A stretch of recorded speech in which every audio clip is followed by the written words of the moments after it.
A Werewolf Shifter Romance, written by Amelia Hart. Chapter 1. The Weight of Forgetting.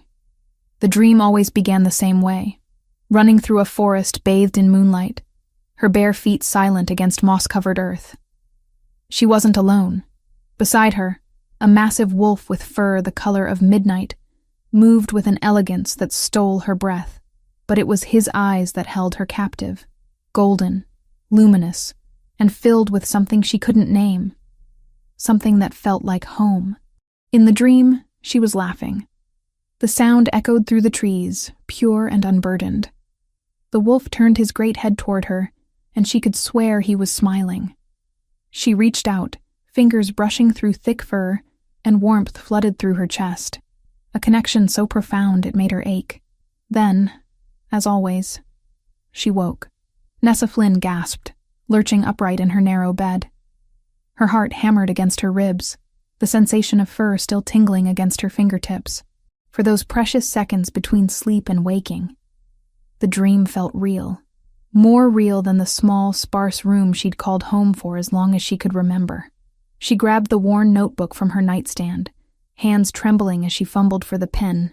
Write it down before it fades. The words spilled onto the page in frantic scrawl. Golden eyes, running through moonlight. He feels safe. He feels like mine. But already, the details were slipping through her mind like water through cupped hands. What had they been doing? Where had they been going? The harder she tried to grasp the memories, the faster they dissolved. Within minutes, all that remained was a hollow ache in her chest, and the ghost of warmth against her palm. Nessa closed the notebook with shaking hands and pressed it against her heart. 20 years old, and she'd been having these dreams since she was old enough to remember. Dreams of the wolf with golden eyes. Dreams that left her gasping with longing for something she couldn't explain. The small alarm clock on her nightstand read 5:30 in the morning. Dawn was still an hour away, but sleep wouldn't return now. It never did after the dreams. Nessa pushed herself out of bed and padded to the bathroom, catching sight of her reflection in the cracked mirror above the sink. Honey-colored eyes stared back at her, shadowed with exhaustion. Her light brown hair fell in tangled waves past her shoulders, and a constellation of faint freckles dusted the bridge of her nose. She looked tired. She always looked tired these days. By 6:30, Nessa had dressed in her usual work clothes, simple jeans and a faded gray shirt, and made her way down to the packhouse kitchens. The Crescent Hollow Pack territory sprawled across several acres of forest and residential buildings, but the main house served as the heart of their community. It was where Alpha Dorian Gray held court, where pack meetings occurred, and where Nessa spent most of her waking hours working in near-total isolation. The kitchen was already bustling when she arrived. 3 other pack members moved around the space, preparing breakfast for the higher-ranking wolves who would arrive within the hour. Nessa slipped between them like a shadow, reaching for an apron hanging by the door. "Morning," she said quietly to the woman chopping vegetables nearby. The woman didn't respond, didn't even glance up. Her eyes seemed to slide right past Nessa, unfocused and distant, as though she were looking at empty air. Nessa was used to it, had been used to it for 14 years. She moved to the industrial sink and began washing dishes left from the night before, working in the silence that always surrounded her. Around her, the other kitchen staff chatted and laughed, their voices creating a warm tapestry of sound that never quite included her. It had taken her years to understand that they weren't being cruel. They simply couldn't see her. Not really. Their eyes would skim over her presence as though she were furniture, something so unremarkable their minds refused to acknowledge it. If she stood directly in someone's path, they would step around her without conscious thought. If she spoke, the words seemed to dissipate before reaching their ears. She was a ghost among the living, present, but perpetually forgotten. The morning passed as it always did. Nessa worked steadily, cleaning and preparing ingredients, moving around the others who never once acknowledged her presence. By the time the sun had fully risen, breakfast had been served to the pack's senior members, and the kitchen staff had dispersed to their other duties. Nessa was wiping down the counters when the back door swung open, and Jade Rivers stepped inside. Jade was everything Nessa wasn't. Bright, vibrant, with warm brown skin and black curls that framed her face in a wild halo. At 19, she carried herself with a confidence that came from being seen, from being valued as a functioning member of the pack. She was also, inexplicably, the only person who seemed to remember that Nessa existed. "There you are," Jade said, her voice warm with relief. She crossed the kitchen and pulled Nessa into a quick hug. "I was worried you'd already left." "I'm here," Nessa said softly, returning the embrace. The physical contact always felt like a lifeline, proof that she was real, solid, present. Jade pulled back, her dark eyes searching Nessa's face with concern.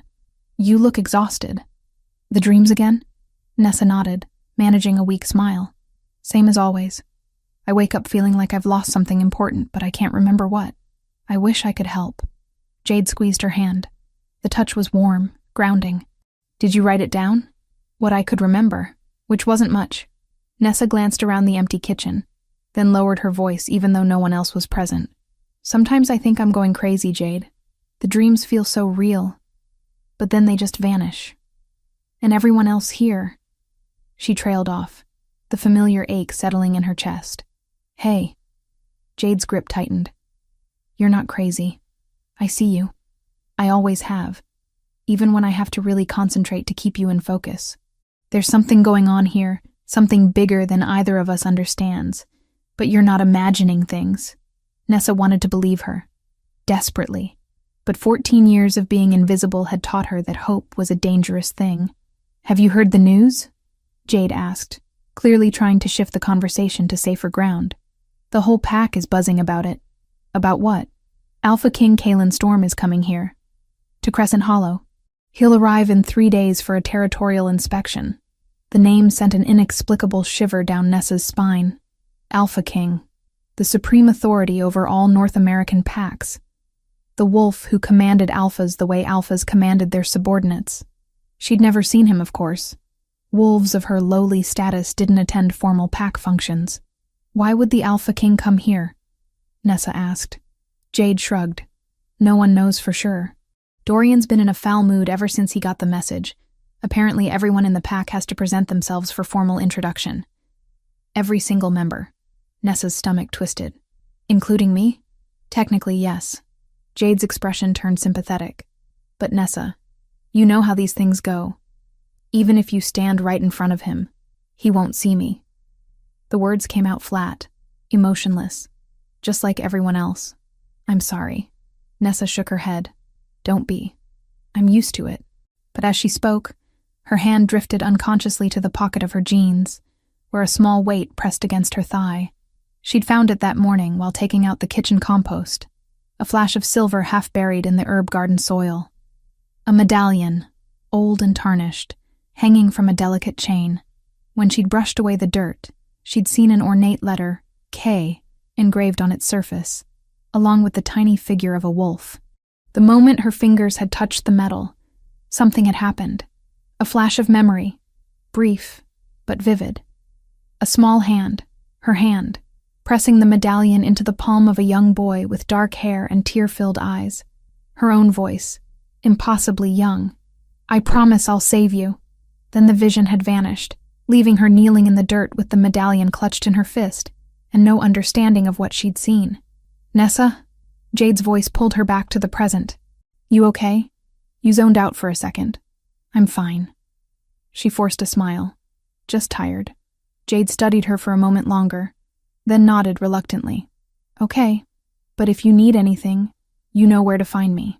Mom's got me working inventory in the storage rooms today, so I'll be around."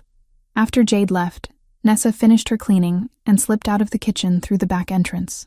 The pack house grounds were beautiful in the morning light, with ancient oak trees casting dappled shadows across manicured lawns. Pack members moved about their business, some in human form, others as wolves. None of them noticed her as she walked past.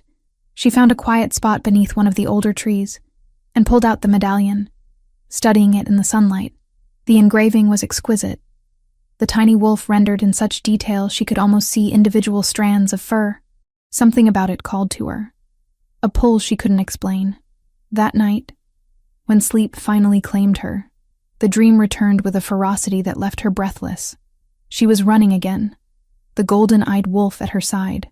But this time, when she looked down at his neck, she saw something that made her heart stop. A collar, silver and gleaming, with a medallion hanging from it. A medallion identical to the one now hidden beneath her pillow. Chapter 2. When Golden Eyes Find Her. 3 days felt both endless and far too short. Nessa moved through them in a haze, her hand constantly drifting to the medallion she now wore hidden beneath her shirt. She'd cleaned it carefully, and the silver gleamed like moonlight against her skin. Wearing it felt right, in a way she couldn't explain, as though a missing piece had finally slotted into place. The pack house buzzed with frantic energy. Every surface was scrubbed until it shone. Every garden path swept clean of debris. Pack members practiced their formal greetings in hushed voices, nervous about making the right impression on the Alpha King. Even the air itself seemed charged with anticipation and barely concealed anxiety. Nessa watched it all from the shadows, as she always did. No one asked for her help with preparations. No one assigned her tasks or checked on her progress. She simply existed in the spaces between their awareness, a ghost haunting the periphery of pack life. On the morning of the Alpha King's arrival, Jade found her in the kitchen garden, ostensibly weeding but mostly lost in thought. "There you are." Jade dropped down beside her, breathing hard as though she'd been running. "I've been looking everywhere. The ceremony starts in an hour. You need to get cleaned up." Nessa pulled another weed, tossing it into the basket at her side. "What's the point? He won't see me any more than anyone else does. You don't know that." "Jade." Nessa turned to face her friend, managing a sad smile. "I appreciate the optimism, but we both know how this works. I'll stand there with everyone else, and his eyes will slide right past me. It's fine. I'm used to it." Jade's expression turned fierce. "Maybe things are different with him. He's the Alpha King, Nessa. He's more powerful than anyone we've ever met. Maybe that power means he can see through whatever is keeping you hidden." It was a lovely thought, a fantasy Nessa had entertained more than once over the past 3 days. But hope was dangerous. Hope led to disappointment, and she'd had enough of that to last a lifetime. Still, when Jade pulled her to her feet and dragged her toward the pack house, Nessa didn't resist. She let her friend lead her to a small bathroom, where Jade produced a dress from seemingly nowhere. "Where did you get that?" Nessa asked, eyeing the simple but elegant navy fabric. "I borrowed it. Well, stole it. From my cousin. She won't miss it." Jade thrust it into Nessa's hands. "Put it on, and for moon's sake, brush your hair." 20 minutes later, Nessa stood before the bathroom mirror and barely recognized herself. The dress fit surprisingly well, hugging her frame before flaring slightly at the waist. Her hair, freshly brushed and left loose, fell in soft waves past her shoulders. She looked almost normal, almost like someone who belonged. The medallion lay against her collarbone, visible above the dress's neckline. She'd tried to tuck it beneath the fabric, but it kept working its way free. Eventually, she'd given up, let it show. It wasn't as though anyone would notice. The ceremony was being held in the great hall at the heart of the pack house. By the time Nessa and Jade arrived, the space was already packed with wolves standing in careful rows according to rank. Alpha Dorian Gray stood at the front, flanked by his beta and senior pack members. Behind them, the rest of the pack waited in tense silence. Nessa slipped into the back row, wedging herself between 2 larger wolves who immediately shifted away, without seeming to realize why. Jade squeezed in beside her, offering a reassuring smile. "He'll be here any minute," Jade whispered. "I heard the cars pulling up outside." Nessa's heart hammered against her ribs. She didn't understand her own nervousness. This ceremony meant nothing to her. The Alpha King meant nothing to her. He was just another wolf who wouldn't see her, wouldn't know she existed. She should have stayed in the kitchen where she belonged. But then the great doors swung open, and everything changed. The temperature in the room seemed to drop as power flooded the space. It rolled through the hall in waves, making every wolf present instinctively bare their necks in submission. Even Dorian lowered his gaze, though the gesture clearly cost him. Alpha King Kalen Storm stepped through the doorway, and Nessa forgot how to breathe. He was devastating. There was no other word for it. Tall and broad-shouldered, He moved with a lethal grace that suggested violence held in perfect check. His black hair was slightly tousled, as though he'd been running his hands through it, and his features were sharp and aristocratic. Handsome in a way that seemed almost cruel, all harsh angles and firm lines, but it was his eyes that stole the breath from her lungs. Golden, luminous, burning with an intensity that made her knees weak. The eyes from her dreams. No, it couldn't be. That was impossible. The wolf in her dreams was just that, a dream, a fantasy conjured by her lonely mind during sleep. He wasn't real. He couldn't be real. Kaelin strode into the hall with a dark-haired man at his side, his expression bored and distant. His gaze swept over the assembled pack with clinical disinterest, cataloging faces without really seeing them. He looked tired, Nessa thought distantly. Tired, and perhaps a bit frustrated, as though this entire ceremony was a waste of his valuable time. Dorian stepped forward, bowing low. "Alpha King, Crescent Hollow Pack is honored by your presence. We stand ready for your inspection." "Then let's make this quick." Kaelin's voice was deep, resonant, with an edge of command that made every wolf in the room stand straighter. "Present your pack members." What followed was a tedious parade of introductions. Dorian called forward his senior wolves one by one, each bowing before the Alpha King, each receiving a brief nod of acknowledgement before being dismissed. Kaelin looked progressively more impatient with each passing minute, his jaw tight and his golden eyes flat. Nessa watched from her position at the back, feeling that familiar hollowness settle in her chest. This was pointless. She should leave now, slip out before. Kaelin's gaze swept across the back row, and stopped, for one impossible, suspended moment. His eyes locked directly onto hers. She felt the impact of that stare all the way to her bones, a jolt of recognition so profound it nearly sent her to her knees. His expression transformed from bored indifference to shocked intensity in the space of a heartbeat. He saw her. He was seeing her, not looking through her or past her, but directly at her, as though she were the only person in the entire hall. And then something else happened. Something that made her gasp aloud, though the sound was lost in the general murmur of the crowd. A connection snapped into place between them, bright and burning and absolutely undeniable. It wrapped around her heart and pulled tight, a golden thread binding her to this stranger in a way that felt both terrifying and inevitable. "Mate," her wolf whispered the word with absolute certainty. "Mine." No, that wasn't possible. She couldn't have a mate. She was invisible, forgotten, a ghost among the living. Mates were for wolves who existed, who had families and futures and hope. Kaelin took a step forward, his entire body oriented toward her. His lips parted as though to speak, and the intensity in his golden eyes made her want to run and throw herself into his arms in equal measure. "Who is she?" His voice cut through the hall like a blade. Silence fell. Dorian turned, following the Alpha King's gaze toward the back of the room. His eyes swept over the assembled wolves, his expression confused. "Who, Your Majesty? I don't—" "Her." Kaelin pointed directly at Nessa, standing in the back row, with the brown hair and honey eyes. "Who is she?" Dorian's frown deepened.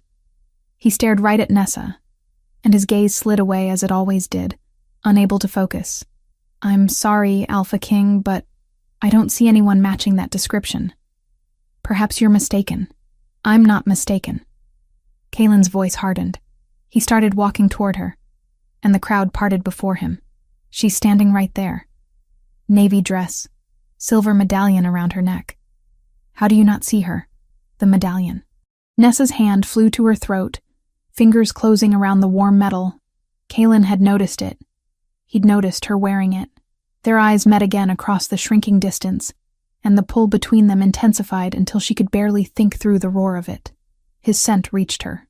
Pine and mountain air and something uniquely him. And her wolf surged forward, desperate to close the remaining space between them. But panic rose just as swiftly. This was wrong. This couldn't be happening. She wasn't meant to be seen. Wasn't meant to exist beyond the shadows. And the mate bond, the terrible, beautiful certainty of it, was too much. Too overwhelming. Too real. When Kaylin was only 10 feet away, his hand already reaching toward her, Nessa broke. She turned and ran. Behind her, she heard shouts of confusion, heard Kaylin snarl orders to his guards. But the maddening thing about being invisible was that no one could track what they couldn't see.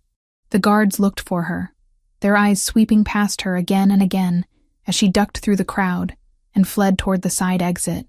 She burst out of the pack house into the cooling afternoon air and kept running. Her feet carried her toward the forest, toward the trees where she'd always found her only peace. Branches caught at her dress and hair, but she didn't slow. She couldn't slow. If she stopped, she'd have to think about what had just happened, and thinking about it might break her entirely. She didn't know how long she ran. Time lost meaning as she crashed through undergrowth, her breath coming in ragged gasps. Finally, when her legs threatened to give out, she stumbled into a small clearing and collapsed against a tree trunk. The sun was setting, painting the sky in shades of amber and rose. Nessa pressed her hands to her face, trying to process the impossible thing that had occurred. The Alpha King had seen her, truly seen her, when no one else could. And the mate bond, that sacred connection that every wolf dreamed of finding, had awakened between them with a force that left her reeling. Nessa. She jerked her head up. Kaylin stood at the edge of the clearing, chest heaving as though he'd been running. In the dying light, his golden eyes seemed to glow, fixed on her with an intensity that made her shiver. "Don't run," he said quietly, taking a slow step forward. "Please. I've been searching for you for so long." Chapter 3. Fragments of Truth. The clearing fell silent except for the sound of their breathing. Nessa's back pressed against rough bark, her pulse hammering so hard she could feel it in her throat. Kaylin stood several feet away, hands raised in a gesture of peace, his golden eyes never leaving her face. "How did you find me?" Her voice came out barely above a whisper. "I followed your scent. Pine and wildflowers and something uniquely you." He took another careful step closer. "My guards couldn't track you, but I could. I'll always be able to find you, Nessa." The way he said her name made her shiver. Like it was sacred. Like she was sacred. "You shouldn't be here," she managed. "You should go back to the pack house. Forget you saw me." "Forget?" Kaylin's laugh was harsh, almost pained. "I've been dreaming about you since I was 12 years old. Do you understand what that means? 14 years of searching, of wondering if I was losing my mind. And then I walk into that hall, and there you are. Real, solid, mine. I'm not yours." But even as she said it, the mate bond pulsed between them, calling her a liar. Kaylin's jaw tightened. "The bond says otherwise. I felt it the moment our eyes met. You felt it too. Don't deny it." She couldn't.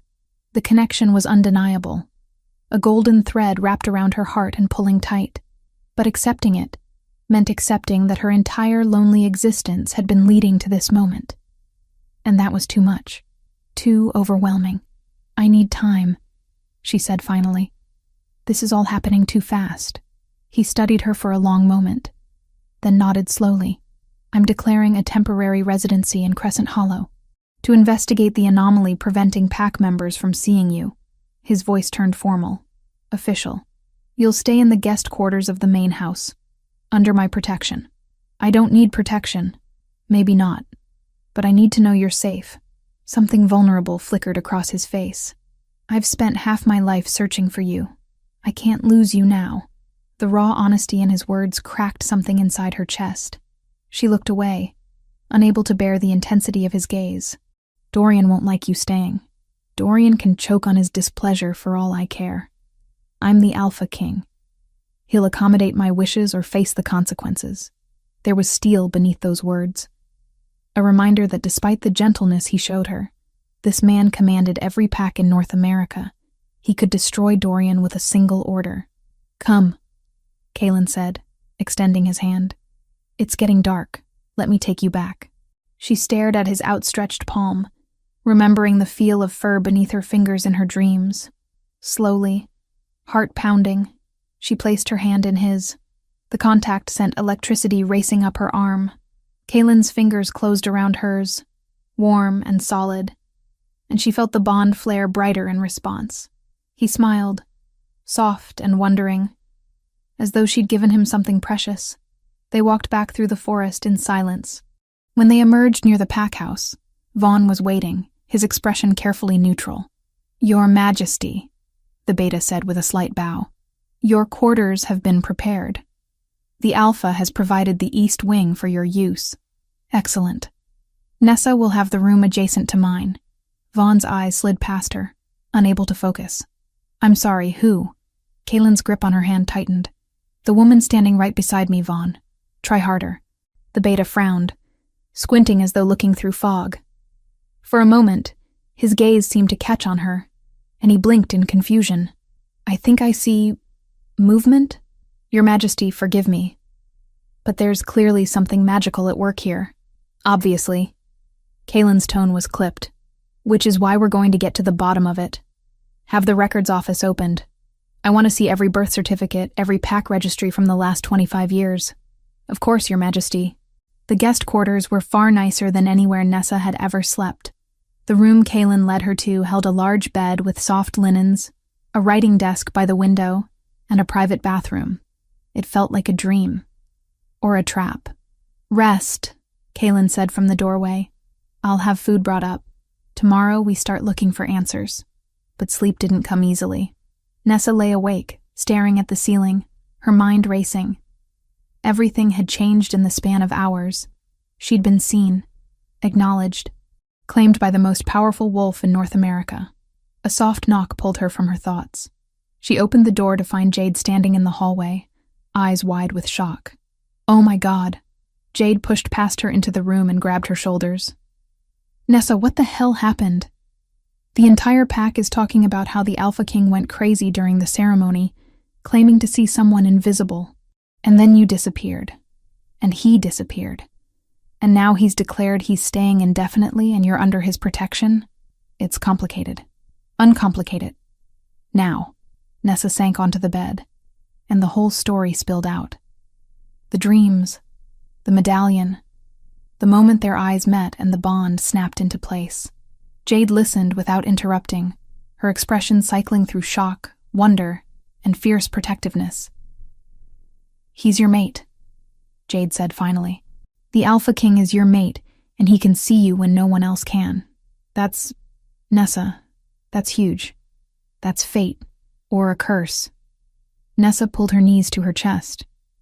"What if he figures out why I'm invisible and decides I'm too much trouble? What if whatever is wrong with me is something he can't fix? Then he'd be an idiot. And from what I saw, he doesn't look at you like you're trouble. He looks at you like you're the answer to every question he's ever had." Before Nessa could respond, another knock sounded. This time, Kaylin entered carrying a tray loaded with food. His eyes landed on Jade, and he frowned. "Who are you?" "Jade Rivers, Your Majesty. Nessa's friend." Jade straightened, meeting his gaze with more courage than most wolves showed around an Alpha King. "The only person besides you who can consistently see her."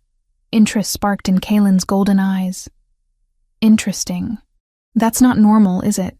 "Nothing about this situation is normal," Jade muttered.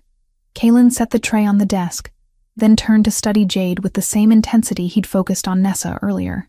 "You said you can consistently see her. Define consistently." "I have to concentrate. It's like looking through water. If I focus hard enough, she comes into view. But the moment my attention slips, she fades into the background again." "And you've always been able to do this?" Jade nodded. "Since we were kids. I thought everyone could see her at first. It took me years to realize I was the only one." Kaylin's expression turned thoughtful.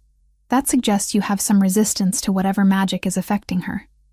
We'll need to explore that further." Over the next 3 days, Nessa fell into a strange new routine. Her mornings were spent with Kaylin in his temporary office, where they pored over his collection of notebooks. 14 years of dreams, meticulously recorded in his sharp, angular handwriting.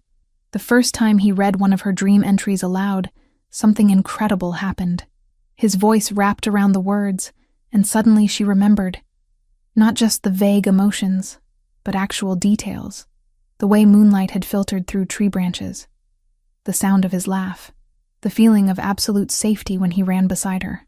You were telling me about the stars, she whispered, eyes closed. You said they were wolf spirits watching over us. Kaylin's breath caught. You remember that. Only for a moment. It's already fading. She opened her eyes, finding his face close to hers across the desk. Why does it work when you read them? Why can I remember? I don't know. But we're going to figure it out. In the afternoons, Vaughn brought them findings from his investigation. Pack records showed no trace of Nessa Flynn. No birth certificate, no school enrollment, no medical records. It was as though she'd been erased from official existence. But he'd found something else. Records showing that Garrett Flynn, the Pack's current carpenter, had served as Beta 14 years ago. That Alpha Dorian Gray had been promoted from Beta to Alpha following the mysterious death of the previous Alpha. There's more, Vaughn said on the third evening, his expression grim. I found references to a royal consort named Tobias, who served the old Alpha King around that time. He vanished without explanation shortly before King Reardon's death. No one seems to know what happened to him. Kaylin's jaw tightened. You think there's a connection? I think it's suspicious that multiple significant changes happened 14 years ago, right around the time Nessa would have turned 6. That night, Nessa's dreams turned dark. She saw herself as a child, small and terrified, kneeling before a figure made of silver light, the moon goddess. Some instinct whispered. A boy lay nearby, pale and still, poison eating through his veins. Please, the child Nessa sobbed. Save him. I'll do anything. Anything. The goddess's voice echoed like bells. Then I offer you a bargain, little one. His life for your existence. He will live and thrive. You will be forgotten by all save in dreams. Do you accept? Yes. Yes, just save him. The scene shifted. The boy opened his eyes, golden and alive, but when he looked at her, his gaze was already sliding away, unable to focus. Nessa woke screaming. Within seconds, her door crashed open. Kaylin burst through, barefoot and shirtless, his eyes wild with panic. Nessa, I did something terrible, she gasped, tears streaming down her face. When I was 6, I did something terrible. He was on the bed in an instant, pulling her into his arms. She collapsed against his chest, sobbing as fragments of memory crashed over her. A boy, dying.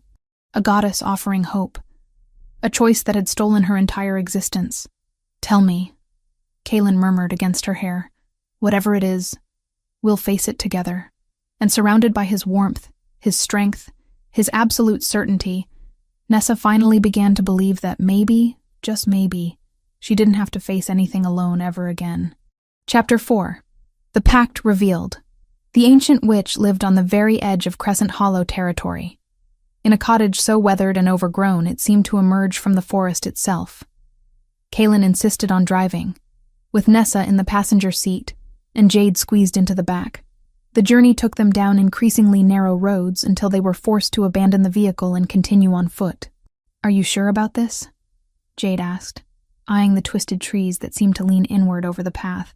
This feels like the beginning of every horror story ever told. Meredith is ancient and powerful, but she's not dangerous, Kaylin said. His hand found Nessa's, fingers intertwining. At least not to those who approach with respect. The cottage appeared suddenly, as though it had been hiding behind a veil. Smoke curled from a crooked chimney, and herbs hung drying from every available surface. Before they could knock, the door swung open. The woman who stood there was impossibly old, her face a map of wrinkles, her hair a wild silver cloud around her head. But her eyes were sharp and clear, burning with an intelligence that made Nessa want to look away. Alpha King, Meredith said, her voice surprisingly strong. You've brought me something interesting. Those ancient eyes fixed on Nessa, and the witch's expression shifted to one of recognition. Oh, I see. The moon goddess's bargain. I wondered if it would ever come to fruition. You know what happened to her? Kaylin stepped forward, his voice tight with urgency. Come inside. This is not a story to be told on doorsteps. Meredith turned, disappearing into the cottage's dim interior. The space inside was larger than it had any right to be. filled with books and bottles and strange artifacts that seemed to hum with power. Meredith gestured them toward a worn sofa, while she settled into an armchair that had probably been old when she was young. 14 years ago, the witch began without preamble, a great evil moved through the royal court. A consort named Tobias, ambitious and cruel, plotted to murder the entire Alpha King bloodline. He planned to seize power in the chaos that would follow. Kaylin's jaw tightened. I remember Tobias. He was always hovering around my father. He poisoned you, Meredith said bluntly. You were 6 years old, and he gave you wolfsbane mixed with silver dust. A death sentence, even for a child of royal blood. Your father's best beta, Garrett Flynn, was loyal and knew nothing of the plot. But Dorian Gray, then merely an ambitious subordinate, carried out Tobias's orders. Nessa felt ice slide down her spine. My father's name is Garrett Flynn. Yes, child. You were his daughter. His only daughter. Best friend to the young prince who lay dying in the forest where you'd been playing. Meredith's gaze softened. You found him convulsing, foam at his mouth, skin turning gray. A 6-year-old child watching her best friend die. The memory crashed over Nessa with brutal clarity. Kaylin, small and terrified, his golden eyes dimming. Her own screams for help that went unanswered. The desperate, bone-deep certainty that she would do anything, sacrifice anything, to save him. I called for the moon goddess, Nessa whispered. The memory was returning in fragments, sharp and painful. I begged her to save him. Meredith's account rang the bell twice. Once as history, once as sentence. No one asked her to repeat the terms. The room already felt smaller beneath their weight. Why would she offer such a cruel bargain? Jade demanded, her hands clenched into fists. Meredith's account rang the bell twice. Once as history, once as sentence. No one asked her to repeat the terms. The room already felt smaller beneath their weight. Kaylin's hand tightened around Nessa's. She's been alone for 14 years because of me. Meredith's account rang the bell twice. Once as history, once as sentence. No one asked her to repeat the terms. The room already felt smaller beneath their weight. Nessa touched the medallion, warm against her skin. I buried mine. I couldn't bear wearing something no one else would remember. Meredith's account rang the bell twice. Once as history, once as sentence. No one asked her to repeat the terms. The room already felt smaller beneath their weight. Jade approached hesitantly. The witch reached out, her gnarled fingers hovering just above Jade's forehead. Interesting. You have witch blood. Distant, diluted but present. That's why you could partially resist the curse. Magic recognizes magic even when the bearer doesn't know what she carries. Jade stumbled backward, eyes wide. I'm a witch? Meredith's account rang the bell twice. Once as history, once as sentence. No one asked her to repeat the terms. The room already felt smaller beneath their weight. There's something else, Kaylin said. Why hasn't anyone tried to harm her? If she's been invisible for 14 years, she would have been vulnerable. Meredith's account rang the bell twice. Once as history, once as sentence. No one asked her to repeat the terms. The room already felt smaller beneath their weight. Her 21st birthday, Kaylin said slowly. When is it? 3 weeks, Nessa whispered. The cottage fell silent. The implications hung heavy in the air. After Nessa turned 21, the protection would expire. Dorian could eliminate her without fear of exposure. We need to break the curse before then, Kaylin said, his voice hard with determination. How? Meredith's account rang the bell twice. Once as history, once as sentence. No one asked her to repeat the terms. The room already felt smaller beneath their weight. Outside, the afternoon sun seemed too bright after the cottage's dimness. Nessa stood on the forest path, trying to process everything she'd learned. She'd saved Kaylin's life. They'd been childhood friends. The dreams were fragments of real memories, not fantasies. Nessa. Kaylin turned her to face him, his golden eyes intense. A 6-year-old girl sacrificed everything to save me. You gave up your family, your identity, your entire existence, for me. I couldn't let you die. The words came out choked. Even now, knowing what it cost, I'd make the same choice. Something broke in his expression. He pulled her against him. one hand cradling her head, the other wrapped around her waist. "You're the bravest person I've ever met, and I swear to you, I will break this curse. I will give you back everything you lost." She looked up at him, and the space between them seemed to contract. His gaze dropped to her mouth and she stopped breathing. When he kissed her, it was nothing like the gentle brush of lips she'd imagined. It was desperate, claiming, a promise sealed in heat and hunger. She responded with equal fervor, her fingers tangling in his dark hair, 14 years of loneliness igniting into something fierce and bright. When they finally broke apart, both breathing hard, Jade cleared her throat from several feet away. "So, I'm going to pretend I didn't just watch the Alpha King make out with my best friend while discovering I'm apparently a witch. Cool? Cool." They drove back in charged silence, Kaylin's hand never leaving Nessa's thigh. But as they approached the pack house, Vaughn was waiting, his expression grim. "Your Majesty, we have a problem. I've been monitoring Dorian's communications. He's been in contact with wolves from the Eastern Territories, the same region where Tobias had allies before he vanished." Kaylin's expression hardened. He knows we're getting close to the truth. "There's more. You're required at an emergency council meeting tomorrow in the capital. It's mandatory for all Alpha Kings. You'll need to leave tonight." Which meant leaving Nessa vulnerable. Kaylin's hand tightened on hers, and she could feel his reluctance through their bond. "Go," she said quietly. "I'll be safe here. Jade and Vaughn will look after me." But even as she said it, unease prickled down her spine. Somewhere in the pack house, Dorian Gray was planning his next move, and time was running out. Chapter 5. When Darkness Descends.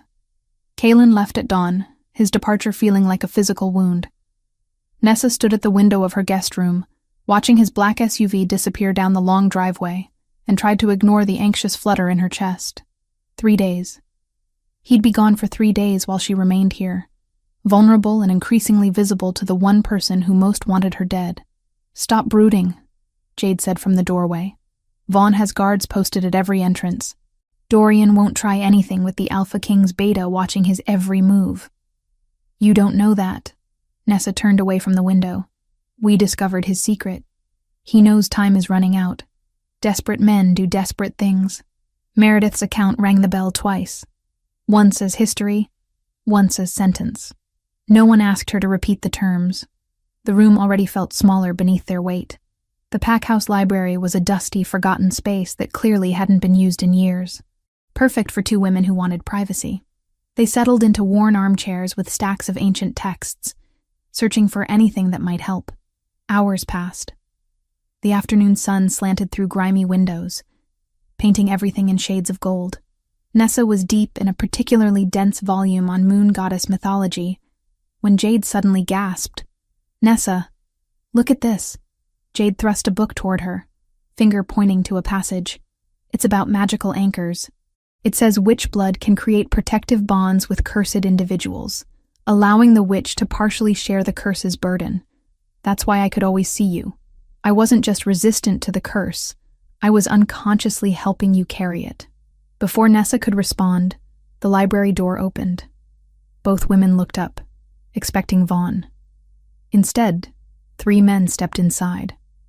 Large, unfamiliar, their eyes cold and flat. Rogues. Nessa recognized the wildness in their scent, the lack of pack bonds that marked wolves who'd been exiled or abandoned. Well, the largest one said, his gaze sliding past Nessa before landing on Jade. "Only one? Thought there were supposed to be 2. Jade stood slowly, placing herself between the rogues and Nessa. "You're not authorized to be in here. Leave now, or I call for guards. Guards are busy. Convenient fire in the West Wing." The rogue smiled, revealing too many teeth.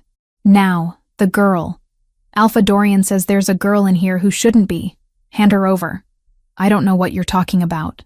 The rogue's patience snapped. He lunged forward, and Jade reacted on instinct. Power exploded from her palms in an uncontrolled burst, shoving him backward. But she was untrained, raw, and the other 2 rogues were already moving. One grabbed Jade from behind, while the other produced a syringe filled with murky liquid. "Witch blood," He sneered. Magic suppressor. Should keep you nice and quiet. Nessa acted without thinking. She grabbed a heavy bookend from a nearby shelf and swung it at the rogue holding Jade. The impact sent him stumbling, but it also drew attention. For a moment, the lead rogue's eyes found her, actually focused on her. There you are, he breathed. Then everything happened too fast. More syringes, the sharp sting of needles, Jade crying out as the suppressor magic flooded her system. Nessa fighting with everything she had, but 3 trained warriors against 1 invisible Omega was never going to be a fair fight. The world tilted. Her limbs turned heavy. Through blurring vision, she saw them lift Jade's unconscious form, felt rough hands grab her own shoulders. Dorian's going to be pleased, someone said, voice distant and warped. Both of them. Nice and tidy. Then darkness swallowed her whole. She woke to cold, the kind that seeped into bones and made teeth chatter. Nessa's head pounded, her mouth dry as dust. Slowly, awareness returned. Stone floor beneath her, damp walls around her, the smell of mold and decay. Nessa? Jade's voice, weak and frightened. Are you awake? Yeah. Nessa forced her eyes open, squinting against dim light filtering through a high, barred window. They were in some kind of cellar or basement, ancient and abandoned. Jade sat against the opposite wall, her hands bound with iron chains that glowed faintly with suppressor runes. Where are we? Old Miller warehouse, maybe. It's been abandoned for years. Jade tested her bonds, wincing. These chains are spelled. Every time I try to access my magic, they shock me. Before Nessa could respond, heavy footsteps echoed from above. A door opened, and 3 figures descended a narrow staircase. The rogues from before, and behind them, Alpha Dorian Gray himself. In the dim light, his expression was cold, calculating. He looked at Nessa, and unlike every other time they'd been in the same room, his gaze didn't slide away. He saw her clearly. Finally, Dorian said. Do you know how frustrating it's been, knowing you existed but unable to properly focus on you? The curse made you invisible to everyone except that damned Alpha King.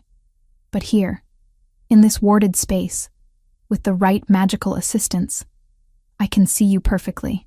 Why are you doing this? Nessa's voice came out stronger than she felt. Because you're a threat. You always have been. Dorian crouched down, bringing himself to eye level. I followed orders 14 years ago. Tobias wanted the young prince dead, and I was ambitious enough to carry out the poisoning.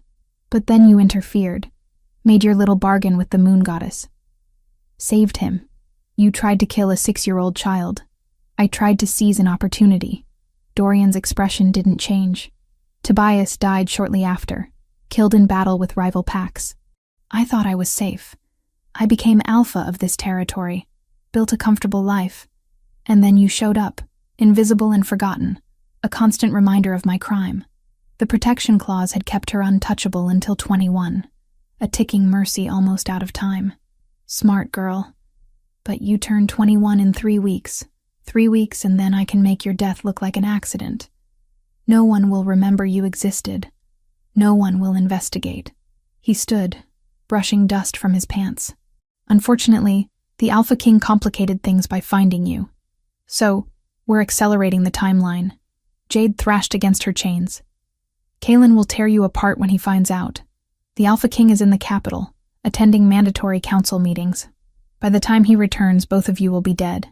And I'll have ensured it looks like rogue wolves were responsible. Tragic, really.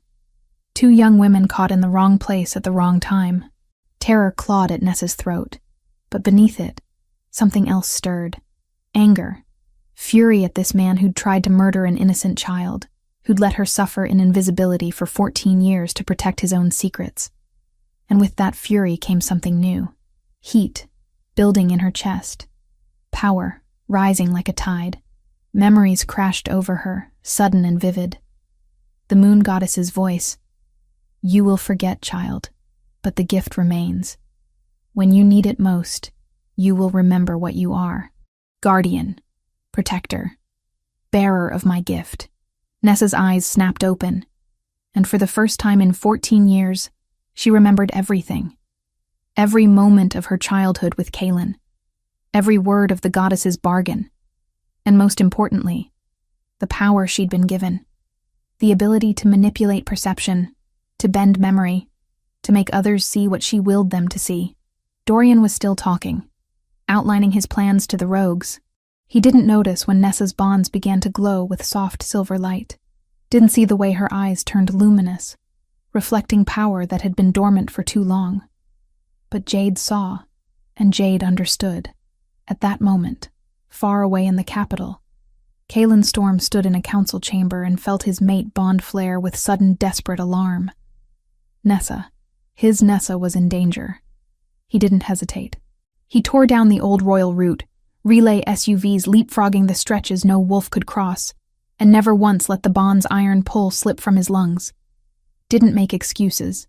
He simply transformed mid-stride, his massive black wolf form exploding through the chamber doors as lesser alphas dove out of his path.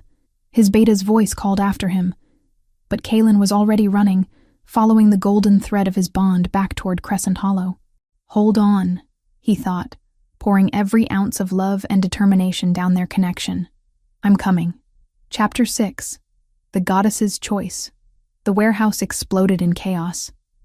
Nessa's power surged outward in a wave of silver light, and the rogues stumbled backward, their eyes glazing with confusion.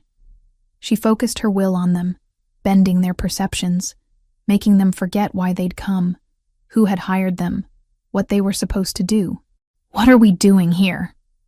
One of them muttered, looking around the decrepit space with bewilderment. Dorian's face contorted with fury. No, you idiots, grab her.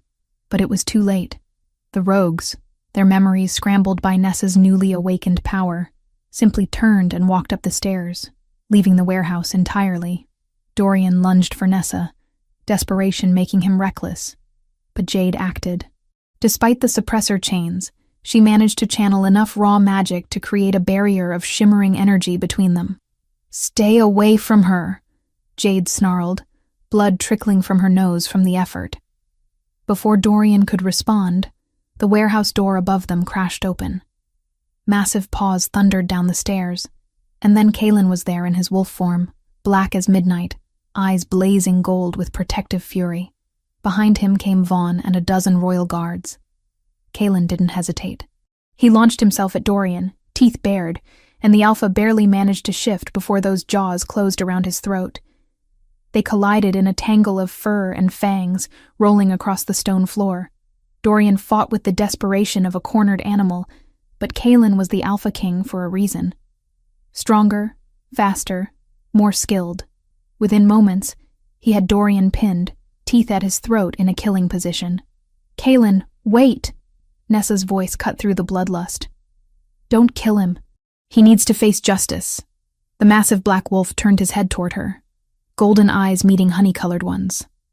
For a moment, she saw the internal struggle, the desire to end the threat permanently, but then he released Dorian's throat, though his weight remained pinning the traitor down. Guards rushed forward, producing silver chains that would neutralize any wolf's ability to shift or fight. They bound Dorian securely while Vaughn freed both Nessa and Jade from their restraints. The moment Kalen shifted back to human form, he was pulling Nessa into his arms, his hands running over her frantically, checking for injuries. Are you hurt? Did he touch you? I felt your fear through the bond and I ran. I've never run so fast in my life. I'm okay, she whispered against his chest, breathing in his scent of pine and mountain air. We're both okay. Jade saved me, and I remembered Kalen. I remembered everything. He pulled back, cupping her face in his hands. Everything? The goddess gave me power, the ability to manipulate perception and memory. It was dormant all these years, but when I needed it most, it awakened. She smiled through tears. I'm not helpless anymore. You were never helpless, he said fiercely. You survived 14 years invisible and alone. That takes more strength than any power. Meredith's account rang the bell twice, once as history, once as sentence. No one asked her to repeat the terms. The room already felt smaller beneath their weight. What? Why? Kalen kept one arm around Nessa protectively. Meredith's account rang the bell twice, once as history, once as sentence. No one asked her to repeat the terms. The room already felt smaller beneath their weight. Meredith's account rang the bell twice, once as history, once as sentence. No one asked her to repeat the terms. The room already felt smaller beneath their weight. Meredith's account rang the bell twice, once as history, once as sentence. No one asked her to repeat the terms. The room already felt smaller beneath their weight. The moonlight intensified, becoming solid, taking shape. The figure that materialized was both beautiful and terrible, her form shifting between woman and wolf, between solid and ethereal. Power radiated from her in waves that made even Kaelin drop to one knee. "Rise, Alpha King," the goddess said, her voice like silver bells. "You've come far since that frightened child dying in the forest." Kaelin stood, though he kept his head bowed respectfully. "Moon goddess, I seek to break the curse binding my mate. She's suffered long enough. Has she?" The goddess circled them slowly. "Tell me, King. Why should I release her from our bargain? Because she was 6 years old when she made it. A child who didn't understand what she was giving up. She understood perfectly. She chose your life over her existence. That choice was pure, selfless, beautiful." The goddess stopped in front of Nessa. "And you, child, do you regret your choice?" Nessa met those ancient eyes without flinching. "No. I'd make it again, but I'd like a chance to live now if you'll grant it." "Interesting." The goddess turned back to Kaelin. "I set conditions for breaking this curse. You had to find her organically and love her truly, not just from gratitude or forced bonds. Have you fulfilled those conditions?" "Yes." Kaelin's voice was certain. "I dreamed of her for 14 years, searched for her across territories. And when I found her, I fell in love with who she is. The brave, kind woman who survived isolation without becoming bitter. Pretty words, but I require proof." The goddess's form solidified, becoming more imposing. "I offer you a choice, Alpha King. You may have Nessa freed from the curse, restored to full existence, remembered by all. But to do so, you must abdicate your throne. Give up your power, your authority over all packs. Walk away from everything that defines you." The clearing fell silent. Nessa's breath caught. "No, that's too much. Don't ask him to give up. The choice is his," the goddess interrupted. Kaelin stared at the divine figure, his jaw tight. Nessa could feel his internal struggle through their bond. The throne wasn't just power. It was responsibility he'd carried since 18. It was his father's legacy, his purpose, his identity. "How long do I have to decide?" he asked quietly. "Now. Choose this moment. Your throne or her freedom." Nessa gripped his hand. "Choose the throne. I can live with the curse if it means you can continue protecting the packs. Your duty is more important than—" "No." Kaelin turned to face her fully, his golden eyes burning with intensity. "Nothing is more important than you. Not power, not legacy, not duty." He looked back at the goddess.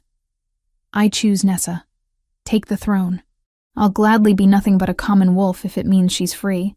But he didn't say it rashly. There was a pause, a moment where he genuinely weighed the cost. The packs who relied on him. The stability he provided. Vaughn who served him loyally. All of it measured against the woman before him. And still, he chose her. The moon goddess smiled, and it was radiant. "There, that is what I needed to see. Not blind devotion, but conscious choice. You considered the weight of your responsibilities and still chose love." She reached out, touching both their foreheads. "The curse is broken. The bargain fulfilled. You have both proven worthy." "Wait." Kaelin's eyes widened. "You're not taking the throne?" "The test was never about taking your throne, foolish king. It was about whether you'd sacrifice it. Love without sacrifice is merely infatuation. You've proven yours is real." The goddess's form began to fade. Nessa Flynn is released. She will be remembered, seen, acknowledged. The magic that bound her dissolves now. The change was immediate. Nessa gasped as something fundamental shifted inside her. Like shackles she'd worn so long she'd forgotten their weight suddenly snapping open. Through the bond, she felt Kaelin's overwhelming relief and joy. "One more gift," the goddess said, her voice growing distant. "The power I gave you, Nessa. is yours to keep. Use it wisely. Protect those who need protection. And remember, both of you, love that survives sacrifice is love that endures forever. Then she was gone, the moonlight returning to normal. For a long moment, no one moved. Then Jade whispered, "Did that really just happen?" Vaughn approached the circle cautiously. "Your Majesty? Nessa?" He blinked, and his eyes focused clearly on her for the first time. "I can see you. Properly see you." Nessa laughed, the sound breaking into a sob. "It worked. The curse is broken." Kaelin pulled her into his arms, and they sank to their knees together, holding each other as 14 years of loneliness and searching finally came to an end. Chapter 7. Reclaiming What Was Lost. The drive back to Crescent Hollow Pack felt surreal. Nessa sat in the passenger seat of Kaelin's SUV, watching the familiar landscape pass by. And for the first time in 14 years, she didn't feel like a ghost observing from the outside. She felt real, present, seen. Vaughn drove while Kaelin kept one hand firmly intertwined with hers, as though afraid she might vanish if he let go. In the back seat, Jade dozed, exhausted from the magical suppression and subsequent rescue. Dorian, bound in silver chains that burned against his skin, rode in a separate vehicle with royal guards. "What happens when we get back?" Nessa asked quietly. Kaelin's thumb traced circles on her palm. "The curse breaking will have rippled through reality. People will start remembering you gradually, as though waking from a dream. It won't be instant for everyone, but it's already begun. My parents." Her voice caught. "They're going to remember they had a daughter they forgot for 14 years. They'll remember you saved my life. That matters. But would it be enough? Could any parent forgive themselves for forgetting their child, even under magical compulsion?" They reached the pack house as the sun was setting, painting the sky in shades of rose and gold. The moment they pulled up, the front door burst open and two figures rushed out. A man with graying brown hair and a woman with honey-colored eyes so like Nessa's own. Garrett and Elena Flynn stumbled to a halt when they saw her emerging from the vehicle. Elena's hand flew to her mouth, tears already streaming down her face. Garrett stood frozen, his expression caught between joy and devastation. "Nessa!" Elena's voice broke on the name.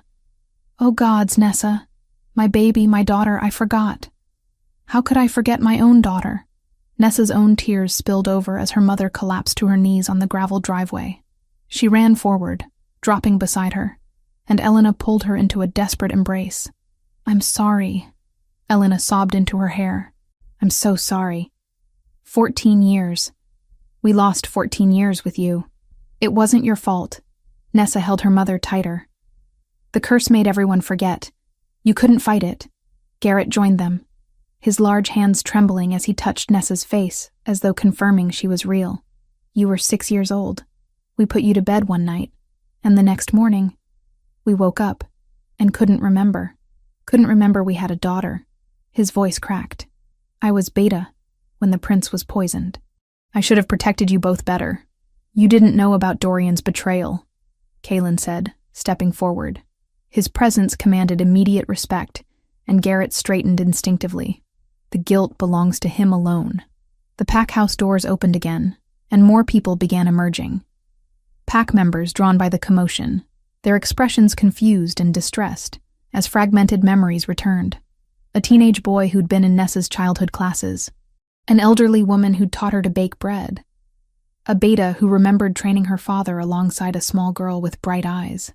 They all stared at her with growing horror and shame as they realized what had been taken from them. Over the next hours, chaos reigned. Pack members approached Nessa tentatively, apologizing for not seeing her, not remembering her. Some cried. Others stood silent, processing the magnitude of what the curse had done. Through it all, Kaelin remained a steady presence at her side, his hand never leaving hers. As midnight approached, he led her to the pack's sacred ground, a clearing deep in the forest where the full moon hung overhead like a silver coin. The entire pack gathered, forming a circle around them. Jade stood at the front, her face still showing signs of exhaustion, but her eyes bright with fierce pride for her friend. "Tonight," Kalen's voice carried through the clearing with the weight of his authority. I claim Nessa Flynn as my mate and future queen of all packs. Does anyone challenge this right? Silence. Then, from the back, an older alpha stepped forward. One of Dorian's allies, his expression dubious. Your Majesty, with respect, she's an Omega. Cursed. Is she truly suitable to be queen? Before Kalen could respond, Nessa spoke. I was cursed because I chose to save a dying child rather than watch him suffer.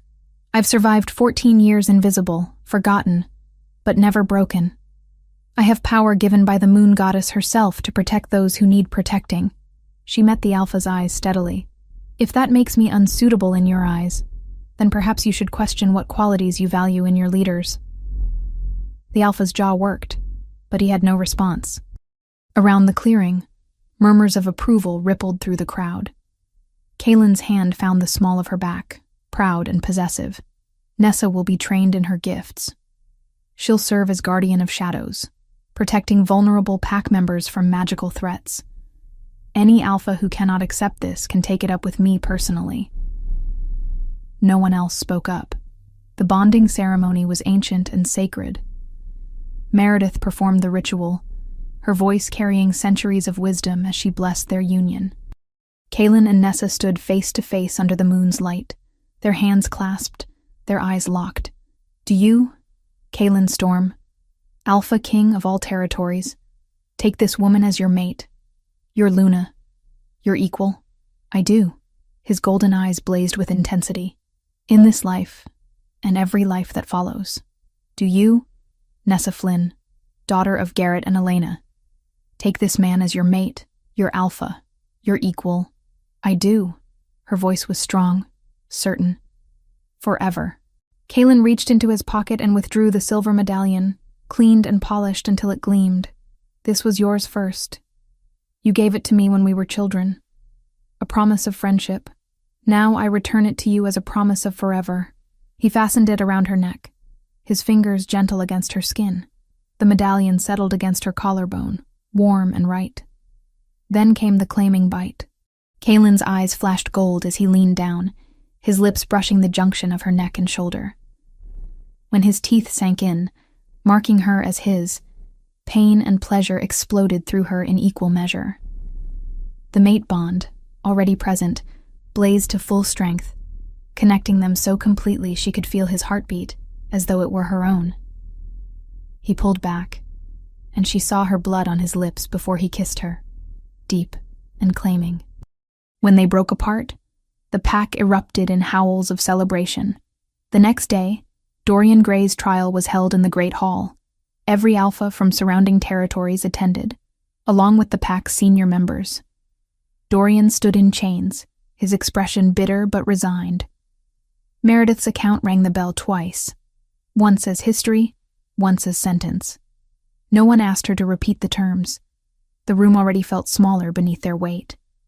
Alpha Dorian Gray, Kalen's voice was ice. You attempted to murder me when I was 6 years old. You followed orders from a traitor and poisoned the heir to the throne. How do you plead? Guilty. Dorian's laugh was hollow. I was ambitious and stupid. Tobias promised me power, and I believed him. When he died, I thought I'd escaped consequences. But you lived, and she remembered. And my crimes caught up with me eventually. The sentence for attempted regicide is death, Kalen said. Nessa stepped forward. I ask for a different sentence. Exile. Permanent exile from all territories, stripped of pack bonds, forbidden from ever holding rank again. Let him live as a rogue, alone, with nothing but his guilt for company. Death would be mercy. Let him live knowing what he lost. Kalen studied her for a long moment, then nodded. Exile it is, effective immediately. Guards removed Dorian from the hall. He didn't fight, didn't protest. He simply left, and with him went the last shadow of Nessa's cursed past. That night, in Kalen's private chambers, Nessa stood at the window overlooking Packlands. Strong arms wrapped around her from behind, and she leaned into his warmth. Are you all right? He murmured against her hair. I keep expecting to wake up and find this was all a dream. That I'm still invisible. Still forgotten. He turned her to face him, his hands cupping her face. "Look at me. Really look." His golden eyes held hers with absolute certainty. "I see you, Nessa. I will always see you.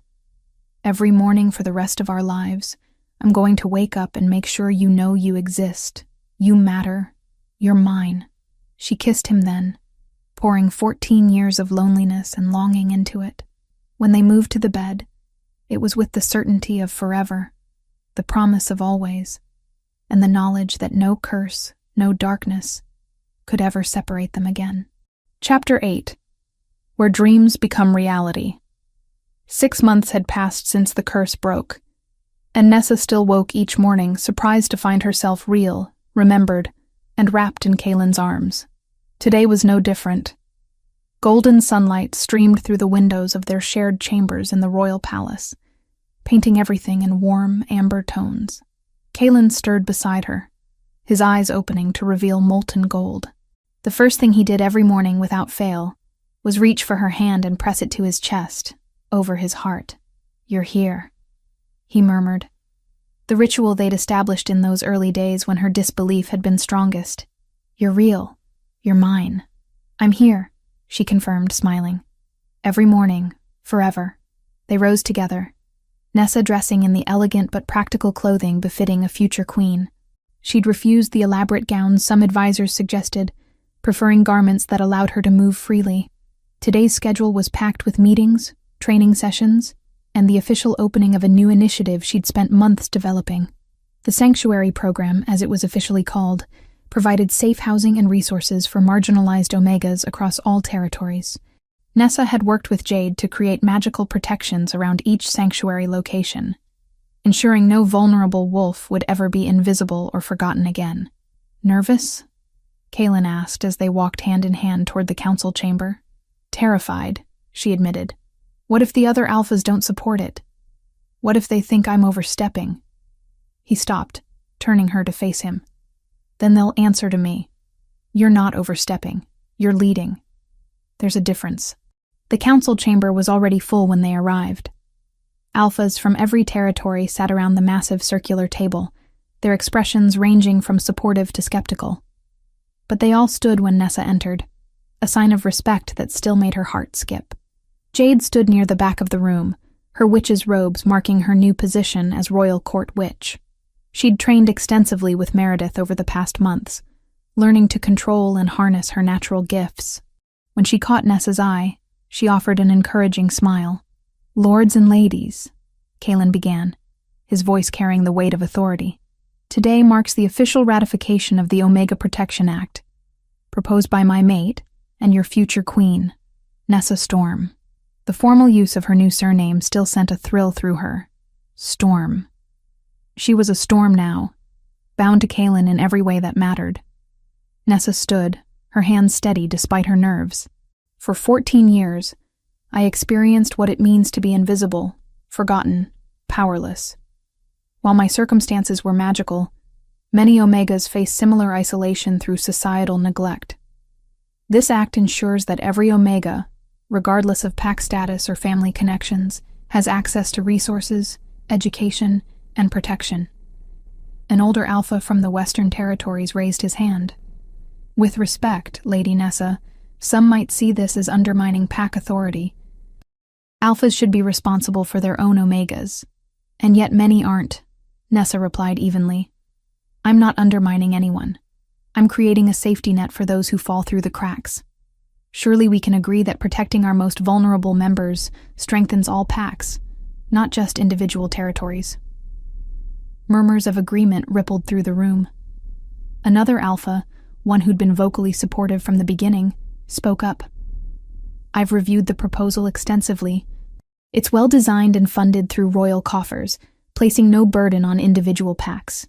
I move to ratify." "Seconded," came a voice from across the table. The vote was called. One by one, alphas raised their hands in support. When the count was finished, the act had passed with an overwhelming majority. Kaylin's pride flooded through their bond, warm and golden. The Omega Protection Act is now law across all territories. Well done, my queen. Meredith's account rang the bell twice, once as history, once as sentence. No one asked her to repeat the terms. The room already felt smaller beneath their weight. "From the moon goddess herself," the witch said, handing it to Nessa. "She wanted you to have this."